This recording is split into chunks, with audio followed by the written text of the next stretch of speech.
San Agustine Archaeological Park in Colombia is located along the west bank of the Magdalena River, near a place where it converges with two other rivers.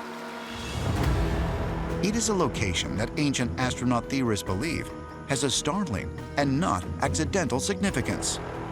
They could have set up this site anywhere, but why did they choose San Agustine in Colombia? In India, we have this place called Triveni Sangamam, where three great rivers meet, and that site is chosen as a sacred site. We have a lot of temples in this place. Whoever came from India to here chose this place because this is where all these three rivers meet. And to find a place like this, you needed to have aerial survey. They were using the Vimanas, which is why they set up this ancient Shiva temple here. Vimanas? The extraterrestrial flying machines that are described in the Mahabharata, the ancient Hindu text? Is it possible that Hindu explorers made the journey from India to South America and then settled in this region centuries ago? And could they have made that journey a distance of some 12,000 miles by means of a Vimana?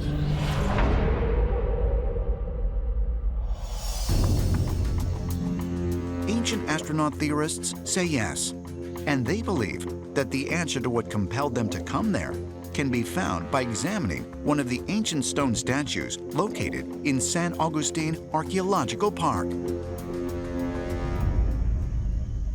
This was the final statue that I wanted you to look at.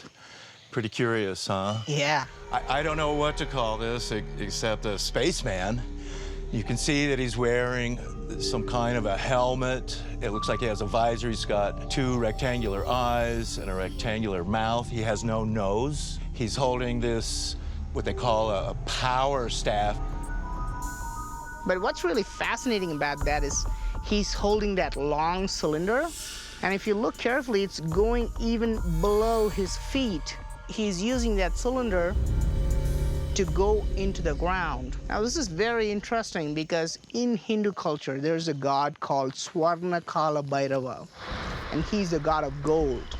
And he uses a tool called Kila, and he uses it to go into the ground and mine gold. It could be a special probe that you can put in the ground and detect gold and minerals. So perhaps he is the extraterrestrial that is guiding them. He's a spaceman in a spacesuit with his gold mining tools. A spaceman mining gold? In 1976, author and researcher Zecharia Sitchin published a book called The 12th Planet, in which he translated and interpreted the writings of humanity's earliest known civilization, the Sumerians. According to Sitchin, the beings described in the texts, the Anunnaki, were in fact visitors from another planet. They created humankind as slaves that could be forced to mine the gold the Anunnaki needed to power their spacecraft. San Agustine is still a remote mountain area today, and coming here in ancient times would have been extremely difficult. But this was a gold-bearing area, and if you're looking for gold, this is the place to come. Is it possible that the strange carvings found in the area can be proof that Sitchin's incredible theory is true, and that an ancient race of people traveled from Asia to South America in pursuit of a metal they'd been taught to consider not just essential, but sacred? When you talk about how this place was used for gold, you know, how they were mining gold as offerings to gods, that's exactly what Hindus do, even today. And Colombia, and right here, in this remote spot, is land of gold. So much of the gold in South America came from right here. So this is what they were looking for, gold, and they came here and they found it. They're flying here, they're creating a place like this. They're also sending ships across the Pacific Ocean. They're bringing power tools, and when they're not mining, they're creating these amazing statues, and there are hundreds of them all over here.